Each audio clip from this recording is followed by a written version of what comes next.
অর্ধকোষ বলতে কি বোঝো? এটা আমরা বুঝে গেছি, কোন তড়িৎ রাসায়নিক কোষের একটি তড়িৎদ্বার এবং ওই তড়িৎদ্বার সংলগ্ন তড়িৎ বিশ্লেষ্যের যুগলকে অর্ধকোষ বলা হয়। তড়িৎদ্বার বা ইলেকট্রোড বলতে কি বোঝো?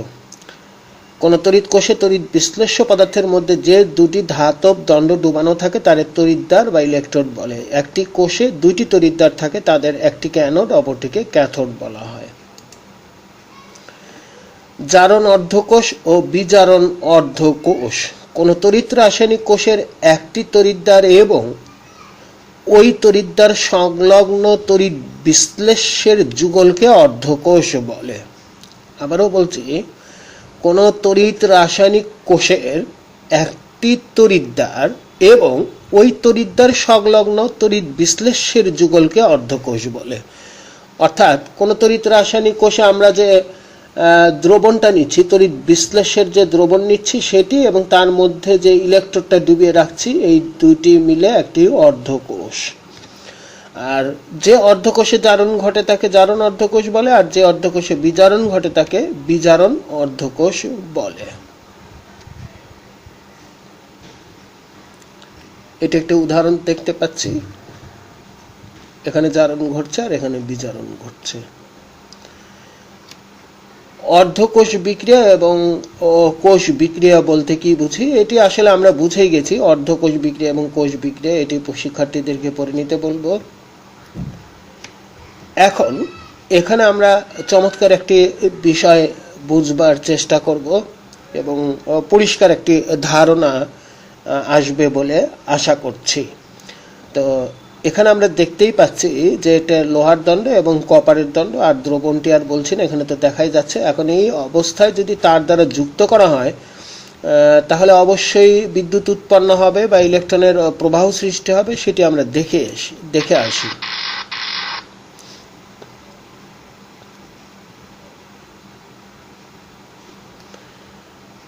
এখানে কিন্তু আমরা দেখতে পাচ্ছি যে আয়রন ইলেকট্রন ত্যাগ করছে। এর আগেও অবশ্য আমরা দেখেছি যে জিঙ্কের সাথে থাকা অবস্থাতেও কিন্তু জিঙ্ক ইলেকট্রন ত্যাগ করেছিল। তো দেখি পরবর্তী ধাপে কি কথা।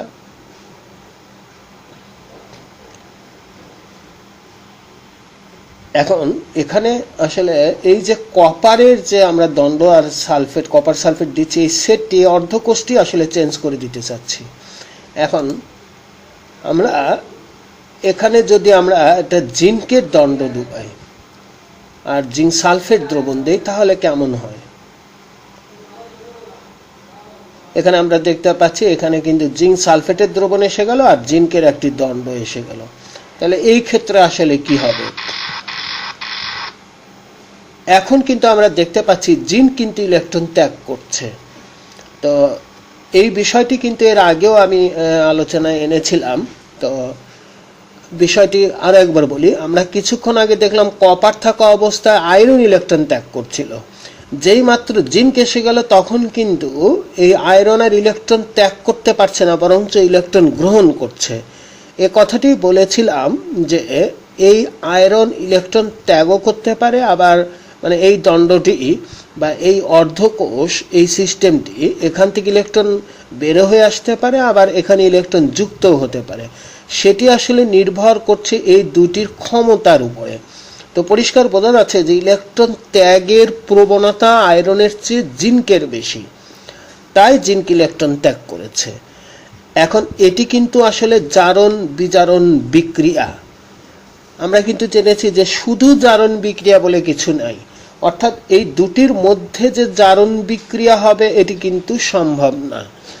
যখনই একটাতে জারণ ঘটবে অবশ্যই অপরটিতে বিজারণ ঘটবে।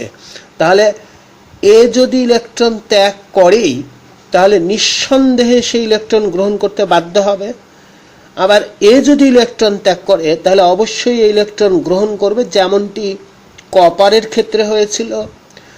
তাহলে এই জায়গাতে আমরা দেখতে পাচ্ছি যার ইলেকট্রন ত্যাগ করার ক্ষমতা বেশি সে আসলে ইলেকট্রন ত্যাগ করে, আর বাকি অর্ধকোষ কিন্তু বাধ্য হয় সেই ইলেকট্রন গ্রহণ করতে। তাহলে এই যে ইলেকট্রন ত্যাগ করার ক্ষমতা, সেটাকে আমরা বলতে পারি জারণ বিভব। এই বিষয় নিয়ে অবশ্যই পরবর্তীতে আরও আলোচনা হবে। জারণ বিভব নিয়ে আমি সহজভাবে বলার চেষ্টা করছি যে ইলেকট্রন ত্যাগের প্রবণতা যার বেশি, অর্থাৎ জারণ বিভব যার বেশি, সে ইলেকট্রন ত্যাগ করবে। তো উপরে আমাদের যে রয়েছে এটি আসলে মানটি রয়েছে কিন্তু জারণ বিভব। এখন এই জারণ বিভবের মান কিভাবে আসলো, জারণ বিভব আসলে কি জিনিস, এগুলো কিন্তু আমরা ধীরে ধীরে পরবর্তী ক্লাসে ক্লিয়ার করব। কিন্তু একটি আলোচনার ভেতরে আরেকটা আলোচনা ঢোকালে বিষয়টি কিন্তু এটি লঘু হয়ে যেতে পারে। সেই জন্য আমি একটু অপেক্ষা করব, এই বিষয়ে বিস্তারিত আলোচনা করব। আপাতত আমরা জারণ বিভব বলতে এতটুকুই বুঝি বা চিন্তা করি যে ইলেকট্রন ত্যাগ করার ক্ষমতা বোঝাচ্ছে। তো এই দুটি, আগে আয়রন ছিল আর ছিল কপার। যদি আমরা আবার একটু দেখি এই ক্ষেত্রে, তো এই দুটি যখন ছিল তখন এর জারণ বিভবের মান প্লাস আর এর জারণ বিভবের মান আমরা দেখছি মাইনাস। এই মাইনাস সহ কাউন্ট করতে হবে, অর্থাৎ এই দুটি জারণ বিভবের মানের দিক থেকে কিন্তু এ বড় আর এ যেহেতু মাইনাস অবশ্যই ছোট, এটা তো চিন্তা করতে হচ্ছে না। তাহলে যার জারণ বিভবের মান বেশি সে জারিত হবে। এটা খুবই ইম্পর্টেন্ট একটা কথা, এটা অবশ্যই শিক্ষার্থীদের একেবারে মনে রাখতে হবে, ঠোঁটের আগায় রাখতে হবে। জারণ বিভবের মান যার বেশি সে জারিত হবে, অর্থাৎ ইলেকট্রন ত্যাগ করবে। তাহলে অবশ্যই অপর অর্ধকোষটিতে বিজারণ ঘটবে, মানে ইলেকট্রনের সংযোগ ঘটবে বা যুক্ত হবে। আবার আয়রনের সাথে যখন জিঙ্ক যুক্ত করা হয়েছিল, এখানে আমরা দেখতে পাচ্ছি যে এই মানের চেয়ে, এই জারণ মান, আয়রনের জারণ মানের চেয়ে জিঙ্কের জারণ মান +0.76 আর আয়রনের হচ্ছে +0.44। তাহলে জিঙ্কের জারণ মান যেহেতু বেশি তাই সে জারিত হয়েছে, তাই সে ইলেকট্রন ত্যাগ করেছে। এবং এর কারণে আয়রন, জিঙ্ক যখন থাকবে আয়রনের সাথে তখন জিঙ্ক ইলেকট্রন ত্যাগ করবে আর আয়রন সেই ইলেকট্রনটি গ্রহণ করবে। কাজেই আমরা এই আয়রন থেকে আমরা দেখতে পাচ্ছি সে ইলেকট্রন গ্রহণ ক্ষেত্র বিশেষে করে, আবার ইলেকট্রন ত্যাগও করে। এই কারণে আসলে সমীকরণগুলোতে কিন্তু উভমুখী চিহ্ন থাকে। তবে অবশ্যই এটি পরিষ্কার হতে হবে যে কোনো একটি নির্দিষ্ট বিক্রিয়ার ক্ষেত্রে কিন্তু দুই দিকে একসাথে বিক্রিয়া হয় না।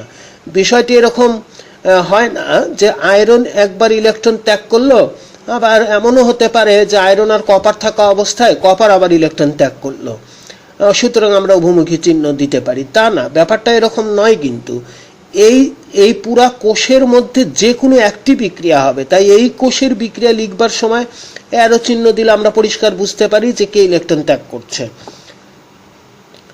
কিন্তু আয়রনটা কি হচ্ছে, এখানে ইলেকট্রন ত্যাগও করতে পারে, অন্য কেউ আসলে সেটা গ্রহণও করতে পারে। অর্থাৎ সেই ক্ষেত্রে আয়রন -2 ইলেকট্রন এরকম করে যখন লিখবো উভমুখী চিহ্ন দিয়ে এখানে Fe2+ লিখতে পারি, অর্থাৎ এই সমীকরণটা উভমুখী। কিন্তু এই ক্ষেত্রে কিন্তু আসলে উভমুখী না। আয়রন কপারের সাথে যখন থাকে আয়রন তখন ইলেকট্রন ত্যাগ করবে।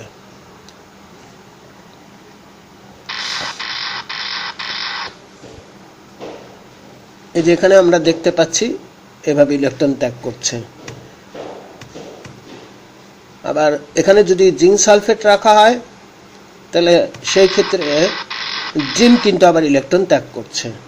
এই বিষয়টি আমরা এখানে দেখলাম। এটি হচ্ছে হাইড্রোজেন তড়িৎদ্বার। এই বিষয়ে আমরা অবশ্যই আলোচনা করব আরো বিস্তারিত। এখানে একটি তার রয়েছে আর এখানে প্লাটিনাম পাত রয়েছে, এই বিষয়টি অবশ্যই আমরা পরবর্তীতে আলোচনা করব। যেমন এইখানে একটি হাইড্রোজেন তড়িৎদ্বারের সাথে জিঙ্কের যুক্ত করে দেওয়া হয়েছে। এই হাইড্রোজেন তড়িৎদ্বারের কার্যপ্রণালী আমরা অবশ্যই বলবো। তো আপাতত আমরা একটা তড়িৎদ্বার হিসাবে ভাবি একটি অর্ধকোষ আর কি, যেরকম এখানে কপার সালফেট যেরকম অর্ধকোষ, এটিও একটি বিশেষভাবে তৈরিকৃত অর্ধকোষ। কেন এটি করা হলো, এটি করে লাভ কি, এগুলো আলোচনা সবকিছুই বিস্তারিত আলোচনা করা হবে। তো যাই হোক, তো যখন এই জিঙ্ক দণ্ড জিঙ্ক সালফেট দ্রবণের মধ্যে অবশ্যই আছে, এই অর্ধকোষকে হাইড্রোজেন তড়িৎদ্বারের সাথে যুক্ত করে দেওয়া হয়, তখন কিন্তু ভোল্ট মিটারে ভোল্ট প্রদর্শিত হয়। সেটি আমরা দেখি একটু কীরকম। এখানে আসলে হাইড্রোজেন গ্যাসের বুদবুদ সৃষ্টি হয়। তাহলে এখানে মূল কথা সেটি হচ্ছে যে জিঙ্কের সাথে যখন হাইড্রোজেন তড়িৎদ্বার যুক্ত করা হয় তখন কিন্তু জিঙ্ক ইলেকট্রন ত্যাগ করে। শিক্ষার্থীদেরকে আমি আবারও বলছি, এই বিষয় নিয়ে দুশ্চিন্তা করার কারণ নাই যে এই বিষয়টা আসলে এরকম কেন এরকম হলো, কেমন জানি একটা দেখতে বোঝা যাচ্ছে না, এগুলো তো সবই বোঝানো হবে আসলে।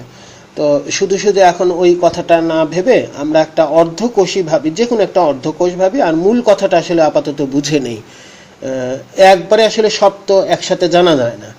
রসায়নের অনেক কিছু আছে ত্রিমাত্রিক অথবা ত্রিভুজ আকৃতির, অর্থাৎ এ কে বুঝতে চাইলে বি জানতে হবে, আবার বি বুঝতে চাইলে হয়তো সি কে জানতে হবে, সি কে পুরোপুরি জানতে চাইলে আবার এ কে জানতে হবে। তাহলে ব্যাপারটা কি দাঁড়ালো, বিষয়টা একটু হলো, ঘুরপাক খাচ্ছে আর কি। তো এটার মানে উত্তরণের উপায়টা হচ্ছে আগে একবার একটু বুঝে যেতে হবে আংশিক, পরের ধাপে আবারও বোঝার চেষ্টা করতে হবে। এবং এই জন্য উচিত হচ্ছে একটি ভিডিও পুরোপুরি দেখার পরে, এই বিষয়গুলো পুরোপুরি দেখার পরে আরও একবার যখন প্রথম থেকে দেখা হবে তখন আস্তে আস্তে সব জট খুলতে থাকবে। একসাথে তো আর সব জট খোলা সম্ভব না। তো যাই হোক, আমরা ফিরে আসি মূল কথায়। এখানে আমরা দেখতে পেলাম যে জিঙ্ক ইলেকট্রন ত্যাগ করছে। বিষয়টা আরেকবার দেখায়। তো এখানে আমরা জিঙ্ক সালফেটের দ্রবণ রয়েছে, জিঙ্কের দণ্ড রয়েছে, আর এটি হচ্ছে হাইড্রোজেন তড়িৎদ্বার। এটি অবশ্যই আলোচনা পরে করব। আর এটি হচ্ছে ভোল্ট মিটার। এই অবস্থায় যদি তার দ্বারা যুক্ত করা হয় তাহলে কে ইলেকট্রন ত্যাগ করবে সেটি আমরা এখনই দেখব।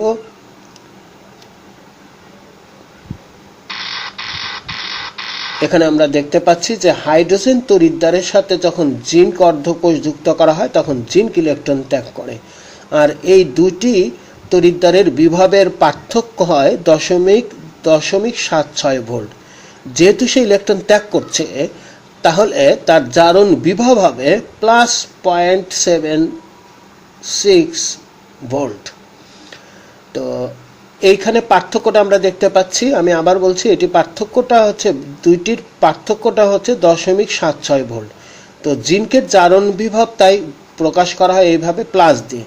এটাকে আমরা বিজারণ বিভবও বলতে পারবো। যদি বিজারণ বিভব বলি তখন এখানে মাইনাস দিতে হবে। তো যেহেতু সে ইলেকট্রন ত্যাগ করছে তাই জারণ বিভব লিখলে ভালো লাগে, জারণ বিভব প্লাস হবে, অর্থাৎ জারিত হলে জারণ বিভব প্লাস হবে, আর জারিত হলে বিজারণ বিভব মাইনাস হবে। এখন আমরা পরবর্তীতে আর একটা যাই। এখানে আমরা যদি কপার দেখি, এই কপারকেও যদি আবার হাইড্রোজেন তড়িৎদ্বারের সাথে যুক্ত করা হয়, এই ক্ষেত্রে কপার কি করে সেটি দেখব।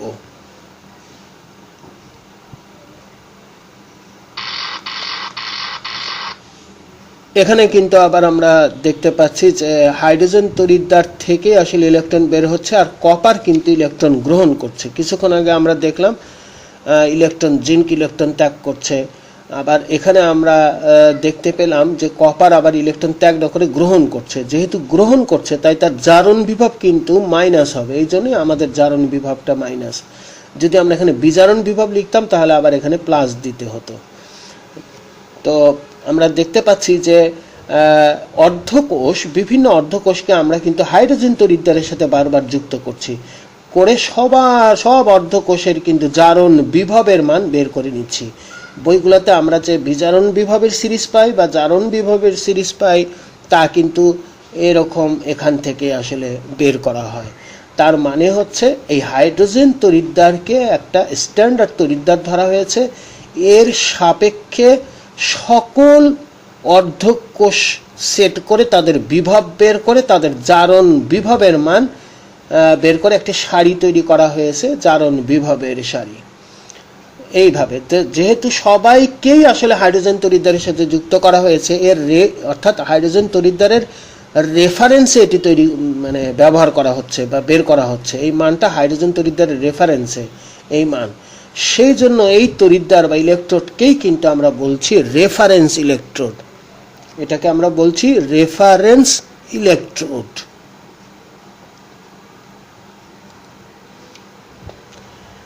এখন আমরা হাইড্রোজেন তড়িৎদ্বার আরেকটু আলোচনা করব।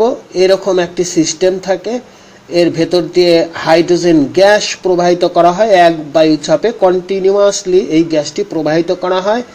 আর এই হাইড্রোজেন এখানে কিন্তু হাইড্রোক্লোরিক অ্যাসিডের দ্রবণ থাকে, আর এখান থেকে হাইড্রোজেন গ্যাস প্রবেশ করানো হয়। এগুলো আলোচনা করব যে কেন এরকম করা হচ্ছে। তো আমরা আপাতত এই আলোচনাতে ফিরে আসি। তো দেখি এখানে এভাবে কিন্তু হাইড্রোজেন বুদবুদ আকারে আবার এদিক দিয়ে বের হয়ে চলে যাচ্ছে। তো এটি হচ্ছে আসলে হাইড্রোজেন তড়িৎদ্বার। এই অবস্থায় আমরা যে কোনো একটি তড়িৎদ্বার এখানে দেখি, আবার দেখি এখানে আমরা যখন কপার দিচ্ছি তখন ভোল্টমিটার এখানে দেখাচ্ছে 0.337। এটি আমরা আগেও দেখেছি। এখন আবার যদি জিঙ্ক দেওয়া হচ্ছে তাহলে আবার এখানে দেখতে পাচ্ছি যে এটা মাইনাস, অর্থাৎ এটি কিন্তু আমরা বিজারণ বিভাবে দেখাচ্ছি। এর আগে কিন্তু আমরা জারণ বিভাবে দেখিয়েছিলাম। এখন আসি নির্দেশক তড়িৎদ্বার। জানা বিভবের যে তড়িৎদ্বারের সঙ্গে কোনো পরীক্ষণীয় তড়িৎদ্বারের সংযোগ ঘটিয়ে পরীক্ষণীয় তড়িৎদ্বারটির বিভব নির্ণয় করা হয় তাকে নির্দেশক তড়িৎদ্বার বলে। বিষয়টা আবার একটু পরিষ্কার করে বুঝিয়ে বলি। জানা বিভবের যে তড়িৎদ্বারের সঙ্গে, আসলে হাইড্রোজেন তড়িৎদ্বারের কথা আমি একটু মনে করিয়ে দিতে চাচ্ছি, সেটি হচ্ছে নির্দেশক তড়িৎদ্বার। আরও নির্দেশক তড়িৎদ্বার আছে, কিন্তু আমি উদাহরণ হিসেবে হাইড্রোজেনকে বলছি। জানা বিভব, এখন হাইড্রোজেন তড়িৎদ্বারের বিভবকে কিন্তু 0 ধরা হয়, অর্থাৎ এটি জানা বিভব। তাহলে জানা বিভবের যে তড়িৎদ্বারের সঙ্গে কোনো পরীক্ষণীয় তড়িৎদ্বারের, যেমন জিঙ্কের তড়িৎদ্বারের সংযোগ ঘটিয়ে পরীক্ষণীয় তড়িৎদ্বারটির বিভব নির্ণয় করা হয় তাকে নির্দেশক তড়িৎদ্বার বলে। অর্থাৎ নির্দেশক তড়িৎদ্বার তাহলে সেই তড়িৎদ্বার যার রেফারেন্সে অন্যান্য তড়িৎ অর্ধকোষের বিভব নির্ণয় করা হয়। আচ্ছা, নির্দেশক তড়িৎদ্বার এই শব্দটি থেকে আসলে আমার মনে হয় থিমটা বোধহয় অতটা ভালো আসে না। আমার মতে, এটি আমার ব্যক্তিগত অভিমত, সেটি হচ্ছে যে এটার ইংরেজি যেটা সেটাই আসলে ভালো থিম বহন করছে। নির্দেশক শব্দটি শুনলে কেমন অন্য কিছু মনে হয়। আসলে এখানে আসলে হওয়া উচিত ছিল বাংলা, এটাই নাউন তো, রেফারেন্স ইলেকট্রোড, সেটি রেফারেন্স শব্দটাই আসলে ভালো, কারণ তার রেফারেন্সেই আসলে বের করা হয়। এই শব্দের সাথে আসলে থিম, একটা ভালো থিম জড়িয়ে আছে। নির্দেশক তড়িৎদ্বারের মধ্যে কিন্তু সেরকম বিষয়টা নেই। তো যাই হোক, এটা আমার ব্যক্তিগত অভিমত। তো রেফারেন্স ইলেকট্রোড তাহলে মূলত সেই কথাই বলছি যে তার রেফারেন্সে অন্যান্য অর্ধকোষের বিভব নির্ণয় করা হয়। এটি দুই প্রকার, একটি হচ্ছে প্রাইমারি নির্দেশক তড়িৎদ্বার আর একটি হচ্ছে সেকেন্ডারি নির্দেশক তড়িৎদ্বার। তো প্রাইমারি নির্দেশক তড়িৎদ্বারের একটা উদাহরণ হচ্ছে ওই হাইড্রোজেন তড়িৎদ্বার, অর্থাৎ প্রমাণ হাইড্রোজেন তড়িৎদ্বার। আর সেকেন্ডারি নির্দেশক তড়িৎদ্বার বেশ কয়েকটি আছে, তার মধ্যে ইন্টারমিডিয়েটের জন্য শুধু এতটুকু জানলেই হবে যে ক্যালোমেল তড়িৎদ্বার, এটিও কিন্তু একটি রেফারেন্স ইলেকট্রন, তবে এর জারণ বিভবের মান কিন্তু 0 নয়, কিন্তু হাইড্রোজেন তড়িৎদ্বারের মান কিন্তু 0। সেই জন্য এখানে 0 বলা হয়নি, জানা বিভবের কথা বলা হয়েছে। প্রমাণ হাইড্রোজেন তড়িৎদ্বার কাকে বলে এটি আমাদের সংজ্ঞা জানার দরকার নেই। এই বিষয়টি আমরা এর আগেও দেখেছি। এটি হবে প্লাটিনাম পাত থাকে, এখানে হাইড্রোক্লোরিক অ্যাসিডের দ্রবণ থাকে, আর এক বায়ুচাপে সবসময় হাইড্রোজেন গ্যাস প্রবাহিত করা হয়।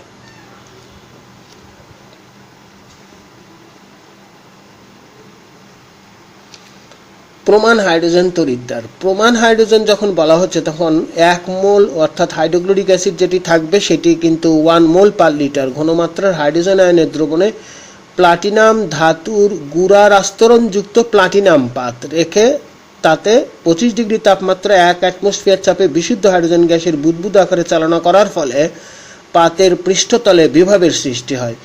এইভাবে সৃষ্ট তড়িৎদ্বারকে প্রমাণ হাইড্রোজেন তড়িৎদ্বার বলা হয়। এটা আমরা দেখেছি, এর আগেও দেখেছি।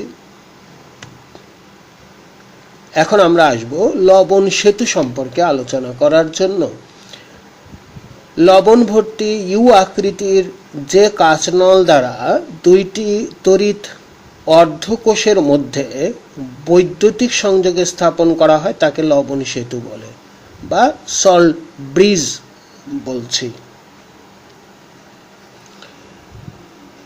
লবণ ভর্তি ইউ আকৃতির যে কাঁচনল দ্বারা দুইটি তড়িৎ অর্ধকোষের মধ্যে বৈদ্যুতিক সংযোগে স্থাপন করা হয় তাকে লবণ সেতু বলে। সহজভাবে যদি আমরা বলি যে আমরা যে দুটি অর্ধকোষ ব্যবহার করছি, এই দুটি অর্ধকোষের মধ্যে বৈদ্যুতিক সংযোগে স্থাপন করতে হবে।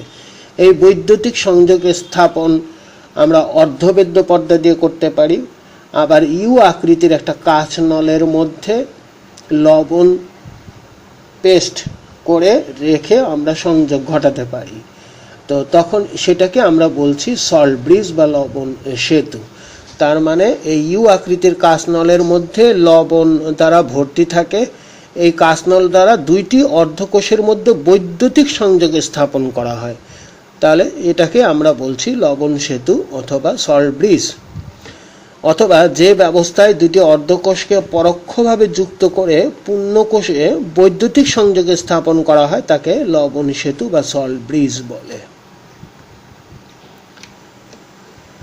সাধারণত লবণ সেতুতে এটি এমসিকিউ এ অনেক ক্ষেত্রে আসে। Potassium chloride, potassium nitrate, ammonium chloride বা অ্যামোনিয়াম নাইট্রেটে সম্পৃক্ত দ্রবণ ভর্তি ইউ আকৃতির কাঁচনলের উভয় মুখকে তুলা দ্বারা বন্ধ করে অর্ধকোষ দ্বারা উভয় তরলের মধ্যে ডুবিয়ে রাখা হয়। লবণ সেতুর ভূমিকা কি? উভয় অর্ধকোষে উপস্থিত দ্রবণের মধ্যে সংযোগ স্থাপন করে, অর্থাৎ অর্ধকোষ যে আছে সেই অর্ধকোষের মধ্যে সংযোগ স্থাপন করে। এটি অবশ্য অর্ধভেদ্য যে পর্দা ব্যবহার করা হয় সেটিও কিন্তু করে। আচ্ছা, লবণ সেতুতে উপস্থিত লবণ তড়িৎ বিশ্লেষের সাথে কোনো বিক্রিয়া করে না, অর্থাৎ আমরা যে অর্ধকোষে যে লবণটা রাখবো তার সাথে লবণ সেতুতে যে লবণ রাখবো সেটি যেন বিক্রিয়া না করে, বা মানে না, যেগুলো করবে না সেগুলোই আসলে লবণ সেতুতে ব্যবহার করতে হয়। অর্ধকোষে উপস্থিত দ্রবণে ধনাত্মক আয়নের ঘনমাত্রা বৃদ্ধি পেলে, ওই অর্ধকোষে উপস্থিত দ্রবণে ধনাত্মক আয়নের ঘনমাত্রা বৃদ্ধি পেলে, যেরকম আমরা আবার একটু কল্পনা করি যে জিঙ্ক সালফেট আর কপার সালফেট মিলে যে কোষটি করা হয়েছিল, তো সেই ক্ষেত্রে কিন্তু আমরা দেখেছি যে জিঙ্ক ইলেকট্রন ত্যাগ করে জিঙ্ক আয়নে পরিণত হয়, অর্থাৎ ওই দ্রবণের মধ্যে কিন্তু জিঙ্ক আয়নের পরিমাণ বেড়ে যায়। তো এটাই বলছে যে দ্রবণে ধনাত্মক আয়নের ঘনমাত্রা বৃদ্ধি পেলে লবণ সেতু থেকে ঋণাত্মক আয়নের ব্যাপন ঘটে, অর্থাৎ লবণ সেতুর মধ্যে যদি সোডিয়াম ক্লোরাইড থাকে বা পটাশিয়াম নাইট্রেট থাকে, তাহলে জিঙ্ক আয়নের পরিমাণ মানে ধনাত্মক আয়ন যখন বেশি হবে তখন ঋণাত্মক আয়ন অর্থাৎ নাইট্রেট আয়ন কিন্তু লবণ সেতু থেকে বের হয়ে আসবে। এগুলো আমরা আবার একটু পরে আবারও আলোচনা করব। আবার ঋণাত্মক আয়নের ঘনমাত্রা যদি বৃদ্ধি পায় তাহলে লবণ সেতু থেকে ধনাত্মক আয়নের ব্যাপন ঘটে, ফলে দ্রবণের চার্জের ভারসাম্য বজায় থাকে। এটি আসলে সবচেয়ে ইম্পর্টেন্ট কথা। লবণ সেতুর ভূমিকার সবচেয়ে বড় ভূমিকাই হচ্ছে এটি, কারণ আমরা তো অর্ধভেদ্য পর্দাও ব্যবহার করতে পারতাম, কিন্তু অর্ধভেদ্য পর্দায় কিন্তু এরকম চার্জের ভারসাম্য রক্ষিত হয় না, লবণ সেতুতে চার্জের ভারসাম্য রক্ষিত হয়। অর্থাৎ সবচেয়ে মূল কথা যদি বলা হয় যে অর্ধভেদ্য পর্দা আর তার পরিবর্তে লবণ সেতু, এই লবণ সেতুর ভূমিকাটা কি, প্রধান কথাই আসলে এটা আসবে যে লবণ সেতু যে কাজ করছে সেটি হচ্ছে চার্জের ভারসাম্য বজায় রাখছে, যেটি অর্ধভেদ্য পর্দা পারে না।